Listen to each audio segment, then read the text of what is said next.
This is Rob up in Connecticut. A little tip that I use, we're a small maple sugar or maple syrup producer. We've got about 50 taps plus or minus, and I've got about 45 gallons of sap in here that I'm going to hold on to for maybe a day or two. First of all, I get these barrels. I got this off of Facebook Marketplace. They usually have olives in them, or sometimes you get pickled peppers. I bought them from a guy named Peter on Facebook Marketplace. So what I like to do to preserve this sap, because I don't want it to go sour if we do get any warm temperatures, every time we have a run, I'll typically fill up one of these smaller buckets. It's about 2 gallons, maybe 1.5 gallons.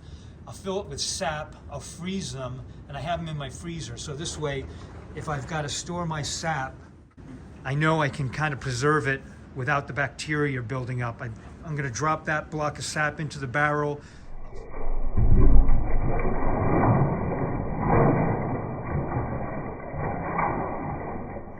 I'll seal it up good and tight with the lids, like you see right here. And then I've got my tarp. I'll cover that, and it's going to keep this barrel nice and cold for a couple of days. Quite often, if the weather's moderate, the sap block will be in there for 2 days, depending on the weather on the outside. Sap can go bad really quickly, so whatever you can do to keep it cold and fresh until you boil is the best thing.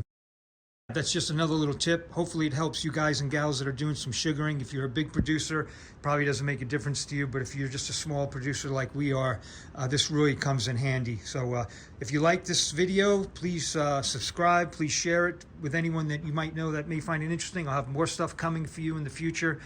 Stuff around the house, sugaring, tinkering, all that good stuff. A little bit of real estate. I'm a licensed real estate agent since 1995. I woke up in Woodstock, Connecticut. Beautiful, quiet corner where we've got lots of farms, lots of land, and well, that's just a little bit of what I do. We'll see you guys soon. Thanks for watching.